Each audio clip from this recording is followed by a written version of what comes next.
Hi, my name is Michelle and I'm writing a memoir. And this is my writing vlog number 2. So it is currently August 17 and I set an arbitrary date for me to go back to my manuscript on August 15 without realizing that August 15 is a Saturday and Saturdays are busy and it's family day and we were outside with the kids, and so I didn't feel like waking up in the middle of the night to start my manuscript. So here we are on August 17, and I finally get to open my manuscript again after taking a 2-month break. And now I am going to plan out my revisions. And today is actually a Monday, and I usually don't write during the day. And I'm probably not going to write at all right now. I'm just gonna take maybe like an hour to go through my manuscript again, go through the editorial assessment that I received, and create a roadmap revisions plan for myself. So when I do have the energy to start waking up at night and going back to my manuscript to edit, I will have a plan for me to follow. Right now, I am currently on maternity leave from my job, but I do have a side job that I do during the day while my kids are away. I sent out a bunch of emails on Friday and nobody has replied to me yet. It's 9:39, and so I thought, okay, well, I'll take this opportunity to plan out my revisions so that later on at night when I wake up to do my editing, then at least I have revision plans. I don't know about you guys, but I have two different brains. My morning brain is very good at planning and thinking critically about stuff. If I have a task that's really hard, like mentally hard, then in the morning is usually the time to do it, whereas my creative brain happens at night. I don't know why. The best of the creative writing happens for me at nighttime. I've tried a few times to write blurbs here and there, and it could be because my mind is occupied with work during the day that I just can't get that creative spark during the day. And I'm thinking about my kids and what they're going to eat and what I'm going to eat for lunch and dinner and all that stuff. So my brain is sort of blocked during the day, and at nighttime when the house is still and everybody's sleeping and all of the tasks that I have to do can wait till the morning, that's really when the creativity kind of starts flowing. Um, Partially because I need to save that part of my brain for the work that actually pays my bills.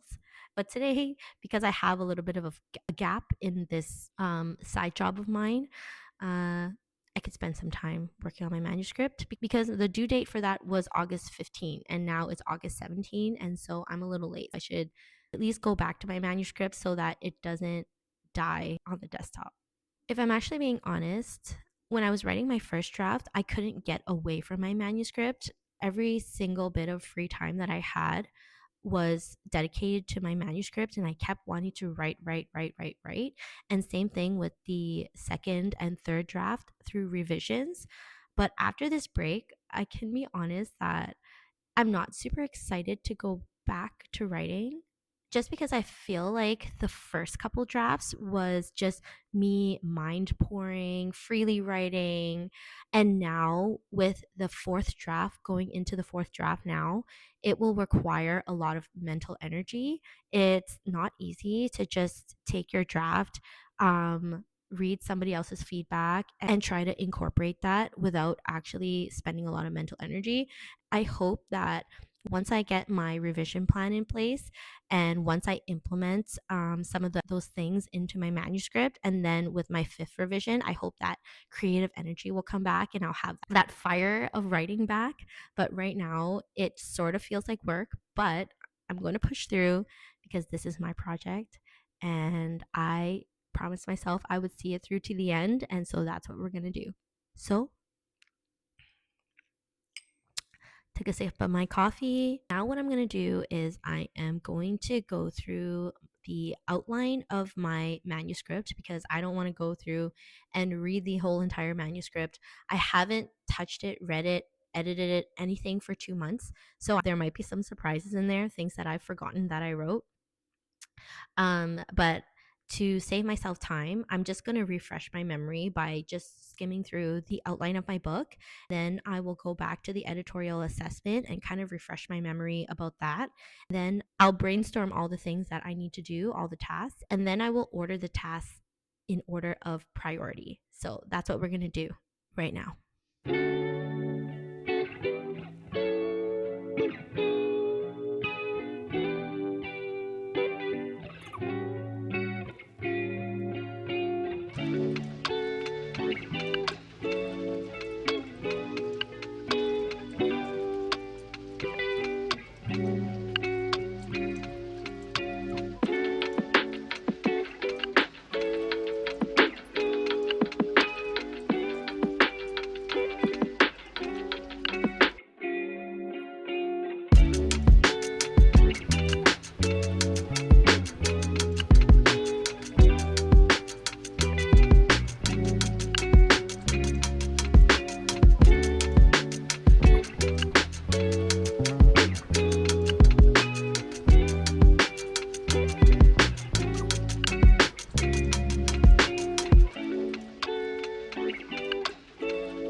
I just finished going through my entire manuscript, just skimmed through the chapters and the chapter titles. Thank you to my past self for making really good chapter titles so that as soon as I read the chapter titles of each chapter, I knew exactly what that chapter was about and kind of remember what I wrote roughly. And actually, I ended up going through my actual manuscript, my full manuscript, because when I started going through my outline, I realized that it was the outline from my like draft zero. It was super out of date. I guess I used that originally to write the manuscript roughly from start to finish.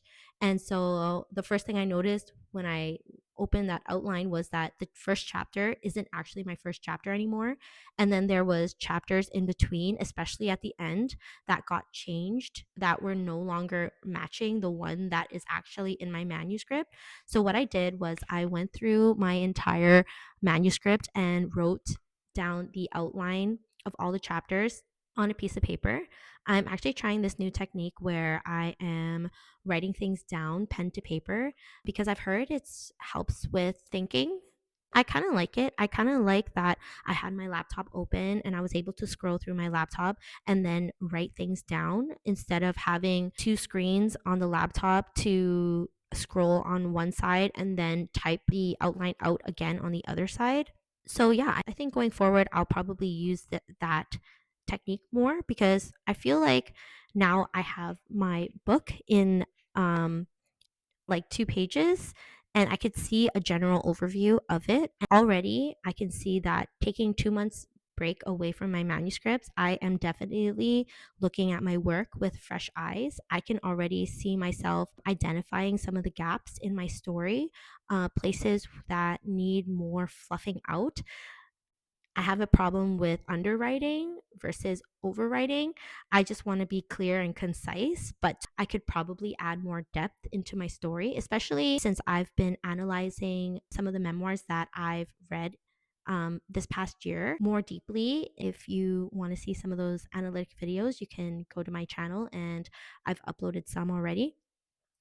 Now that I have the outline all down on paper right in front of me here, what I'm going to do is I'm going to go back to the editorial assessment that I got and I'll read through that and then I will look at the two and come up with a plan for myself.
I just generally went over some of the highlights that I had from before just to kind of refresh my memory and take me back to the place where I left off. When looking at my editorial assessment, I wanted to start off by reading some of the compliments that I got from the editor and go in with the mindset of what did I do well in her opinion so that I can do more of that. One of the things that she complimented me on was the compelling vulnerability that I was open in portraying myself as not a perfect person, which is kind of part of my nature. I am painfully self aware, and I guess most writers probably are.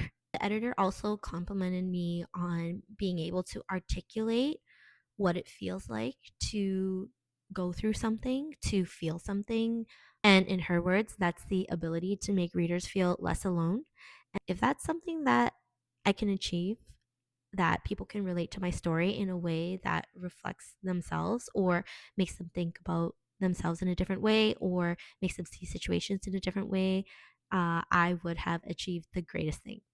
Okay, so in going through the editorial assessment, it didn't look like there was much wrong with the structure of the memoir. So I'm not going to worry about that right now. I might change a few things once I go through it again if I see fit. But for right now, it sounds like I need to add more fluff. And so I have written down a few things. I'll just read them out in order that they came up in my editorial assessment. So, coming up with an argument for my manuscript. Technically, memoir is nonfiction. So, it always should have some sort of argument, something that makes the reader see something that they didn't see before.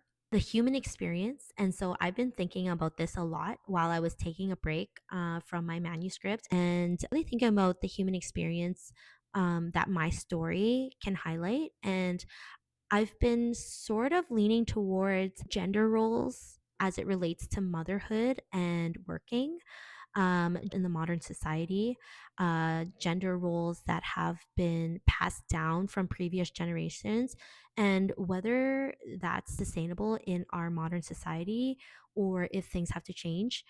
That's kind of the human experience I've been leaning towards for this draft, but it might change later. But for right now, it's just something that will guide my writing. I need to read the full manuscript again, but as I go through it, I'll always definitely be thinking about these things.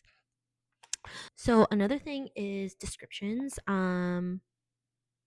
I need more descriptions of the setting, places, and time. And I realize this a lot. And actually, it plays into the next one, character profiles. So, like, my sisters, my mom, people who are in my story, I know them very well in my mind. So, as I'm writing the story as if I'm telling it to someone who also knows them, who's also been in the restaurants that I'm talking about, who's also met the people that are in my story. And I realize now that people who are going to read my memoir have never been in the restaurants I'm talking about, have never met the people that I'm talking about. So I need to give more descriptions in terms of setting and people in order for people to be able to fully understand the story and that these people and places are not just empty voids basically. So they are in my mind, but I need to put them on the page because they might not necessarily be in the reader's mind. I'm going to add a chapter about my dad, and that was a suggestion from the editor because I kind of combined his with my pinning ceremony when I graduated from nursing school. And so she thought that my dad's deserves its own chapter, which rightfully so. You know, when you're in the writing trenches, sometimes you can't see. Like, it's so true what they say when you're so close to your work that you can't see some things that are just so obvious. And that was one of them. So, yeah, I'm going to add a chapter for my dad. I'm going to add a chapter for my wedding. My memoir does deal with a lot of motherhood, and obviously I couldn't have became a mother without him. So he's kind of part of the story, and so that has to be part of my story maybe. We'll see. I'll add that chapter and see how it flows. Currently my memoir is 50,000 words. So I still have a lot of room to play with in terms of how much I can add, how much fluff I can I can sprinkle into this story. Actually, I wouldn't even call it fluff. It's probably necessity. I probably just wrote down the bare bones But right now, I need to add more of the flesh and skin to make it look like a human. Weird metaphors. And I'll also add another chapter or maybe a few chapters of my journey as a nurse because that kind of plays into my identity as well. When I was writing my first draft, because I have so much going on in my life, writing that all down in a cohesive way for people to understand was very challenging. Now that we got the points that I need to work on in my memoir, I'm going to order them in sequence of priority. And so you can tell that I'm a type B person because I'm not going to rewrite all of this. I'm just going to put numbers beside them. And that's what I'm going to use as my revision plan. I've been watching writer vlogs on YouTube, and everybody has such a beautiful writing routine, but I'm just not that kind of person. So I just want to let you know, if you're still here and you want to be my writer friend, don't judge me. I'm thinking really hard. Which one should I do first? I know descriptions and character profiles should probably be last. This is going to be last because I don't want to go in and write a bunch of descriptions to things that might get deleted later. Okay. So what I think I'm going to do first is I'm going to go back to my manuscript and I need to think about the argument. That's going to be first. And then the second one will probably be the human experience. Do I want to lean into gender roles? What it's like to be a woman in the modern society? The pressure of being a woman in the modern society. I think we're going to go with that. I think we're going to go with gender roles for now. We're going to go with gender roles for now. And so the argument in my memoir. So my memoir is about myself, my identity, and wanting to be a good mom, but having a lot of barriers because, time, money, responsibilities to other people. All right, I'll have to go back to this argument piece. Maybe that can't be first, because if that's first, that's really gonna cause a wrench in my plans here because I won't be able to, because I just got back to my manuscript. If I go in and do the hardest thing first, it's just going to block me before I even started. So let's not worry about that right now. I'll think about the argument later.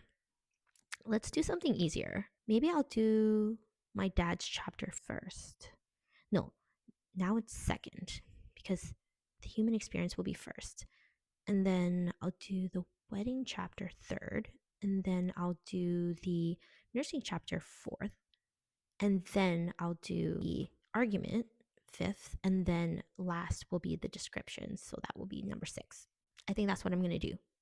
I'm going to, because I've taken a break from the manuscript for 2 months, I need to bring myself back to the momentum of writing. So I'm going to do the easy task first, which is writing the chapter for my dad.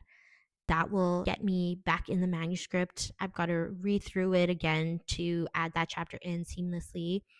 I got to figure out where that chapter is and then write the wedding chapter and the nursing chapter. Then from there, I'll be more immersed in my manuscript and I can think more about the argument.